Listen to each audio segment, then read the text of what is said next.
As of today, it has been 20 years since King Kong 2005 released in theaters, which is an insane thing to say because I was 5 years old when this movie was released. I saw it in theaters, which I probably shouldn't have done as a 5-year-old. Movie terrified me. But in order to celebrate this anniversary, I figured we could do another The Creatures of Video, which is a series that I've tried to keep up with, but it's been very, very difficult with all the other projects I've been doing. So yeah, we're going to be taking a look at the various different creatures that appear in this movie. Not all of them because, not all of them I'm too familiar with. And this is obviously not all of the creatures that exist on Skull Island because there's actually a much longer list than what we see in the movie. These are mainly just the ones that we see in the movie, given the fact that this is a celebration of the movie. So without further ado, let's get right into it. I want to start off with the Brontosaurus herd. Now, the inclusion of Brontosaurus is very cool. It's a nice reference to the original movie that did have Brontosaurus in it, and their design is actually kind of reflective of the more vintage look. These look like old, kind of like Charles R. Knight-esque Brontosauruses with their singular sort of like gray coloration, not too many patterns going on, relatively like thin and flexible neck with a pretty small head. They're not really too far off from modern day depictions of Brontosaurus, but they are still very much vintage. I like them. I like that design path that they took. Plus, obviously, in lore, these animals are highly evolved from the animals that they once were. So they're going to look incredibly different from their ancestor counterparts. These guys are traveling in herd, and they seem to eat a wide array of different vegetation.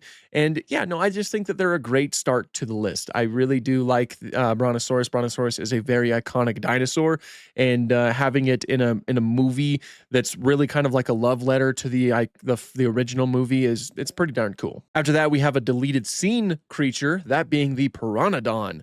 Now, the Pteranodon is a wacky creature. It's so alien looking. But a lot of the way that a lot of these animals look is kind of indicative of how animals often turn out when they're isolated to islands. Island life can cause animals to evolve in a vast array of different ways. Some of them look very different from what we would expect. Obviously, a lot of this is pretty exaggerated, but it is kind of reflective of that. The Pteranodon is a good example of that. Look at how different this looks from any type of fish that has ever existed, especially with those limbs. Those limbs are incredibly long. It's got like a singular tail on the back and that head that still does very much look like a piranha's head. Apparently, in the universe, this would be the largest freshwater fish, which is terrifying because it's able to swallow a person whole, seemingly. After that, we have the Photodon, which is apparently a Notosuchian. It's got some traits that are kind of lizard-like, and it does have some traits that are a little bit more crocodilian-like. This really kind of like rounded and reduced snout with all kinds of jagged teeth going all over the place. Forward-facing eyes, which is perfect for a predatory lifestyle. They are mostly ambush predators, as it's described, so they kind of like lay in wait and jump out and catch whatever it is that they want to eat. And they do have osteoderms as well, which is kind of common for a lot of the predatory animals that we see on Skull Island. The osteoderms actually form a very interesting shape, which is kind of similar to some earlier Pseudotsuchians in Earth's history, which I think is very interesting. They have like a triangular shape that point up in two different directions. Very fun design. Next up is another deleted scene dinosaur. Well, actually, we do see it in the movie very briefly when Kong is kind of climbing on a cliff. That's Pherocutus cerastus. Now, this is a ceratopsian dinosaur, if you couldn't tell by its overall appearance. It's often described as like Pachyrhinosaurus-like, and that's mainly because it has a boss on the middle of its nose. But unlike Pachyrhinosaurus, it also has like two nasal horns that go off in two different directions. It has all kinds of like epiccipitals that are very long that go off of the frill. Like basically, it's a very spiky dinosaur. Seemingly, it has a hump, and it's built for demolition.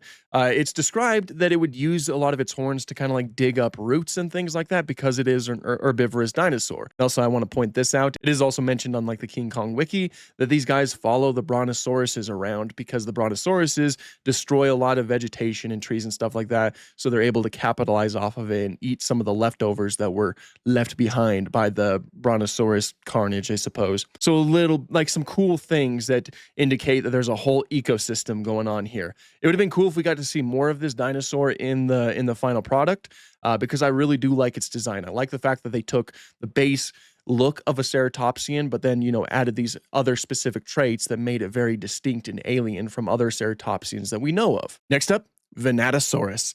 Now, Venatosaurus is described as evolved from dromaeosaurids, and it also says most likely Utahraptor. A lot of these animals, like they're described as being evolved from, like potentially being evolved from animals that come from all over the world.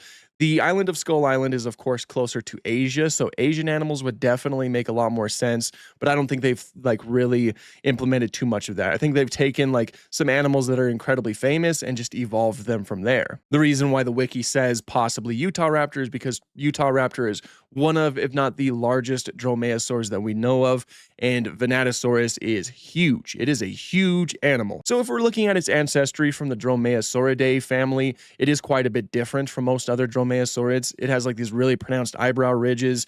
The snout shape is very distinct from most others that we know of, and most notably, it lacks feathers. That's likely something in universe you could probably explain that away with its like increased size in a pretty tropical environment. So maybe it's something that helps it cool off a little bit easier by lacking feathers, I suppose. Though it is worth mentioning that not all feathers would have been, would have caused an animal to overheat. But seemingly, the Venatosaurus lost its feathers sometime in its evolution. These guys also prey on brontosaurs, which is interesting. It's also mentioned in the wiki that these are the only guys that will attack brontosaurs like semi-frequently. They work in packs, which is very common. It's very common for dromaeosaurs or dromaeosaur-like animals to move in packs. Like that's one of the most famous depictions, even though we don't really have a lot of evidence to support it. But again, these guys are highly evolved. They're evolved from the dromaeosaurs that we're most familiar with. That's really huge prey. That's big prey to go after. The brontosaurs are likely like one of, if not the largest animals on Skull Island. So going after them, that is gutsy. That is gutsy. And we do see them like actively attacking them, jumping onto their neck and stuff like that. So these guys are persistent with it. We'll go ahead and move on to some animals that I am less familiar with. That is like the bug pit creatures like Carnictus. This guy is very much like a bloodworm. It is a sort of parasite with all of these really terrifying teeth. These guys scared me so bad when I was 5 years old. They're able to come out and kind of like swallow whatever is near them whole. And yeah, no, they're just horrifying. Look at that. That's like what Nightmares is made out of. The same thing can be said for a lot of the other creepy critters that show up, like the arachnoclaw that has these huge claws and all of these legs. They are arthropods, but they are huge arthropods with a length of around 4 to 6 feet. Yeah, no, it was the bug portion is something that terrified me a lot. All of these guys, they kind of like, they live in a canyon, I guess, and presumably they're able to catch a lot of the larger animals in this canyon. There's also the Wetarex. Now, the Wetarex, which translates to terrible cricket king, which I thought was funny. They are the distant cousin to the Wetas of New Zealand. And man, these guys are creepy too. The way that they're able to just like jump all over the place and attack things like that, and just having them all over Adrian Brody. Ugh. Horrifying stuff. The bug pit has all kinds of very fascinating animals. The speculative evolution in King Kong 2005 is just very fun to dive into because of how different a lot of these animals are. And things like the Wetarex, it's like they're smaller things that we're probably a little bit more familiar with, but just on a larger scale. There's also the Terapus mordax. This is basically the giant bat-like creature. A lot of these live in like where Kong lives, essentially. They are described as like giant rodents that convergently evolved similar features to pterosaurs and to, of course, bats. And these are what nightmares are made of. They notably don't have any fur, or at the very least, they have like sparse hair. They're mostly naked, and they have these huge chompers that are just so horrifying to look at. And I used to have toys of these guys. Can you believe it? I had a King Kong toy that came with 2 of them. They were always very creepy, just very, very terrifying animals, but very cool in a Spec Evo sense. Now we're getting to the final big 2 of King Kong. There is first the Vistatosaurus rex. Now, it is described as the descendant of the Tyrannosaurus rex, which of course is a North American dinosaur. Skull Island is more so closer to Asia, so, that doesn't really make too much sense, but that's just what's described. A lot of people speculate that it might actually be evolved from Tarbosaurus, which is a pretty close relative to T-Rex, and I could get behind that. That's a fine route to take, I suppose. Either way, it isn't either of those things. It's now its own distinct Tyrannosaurid.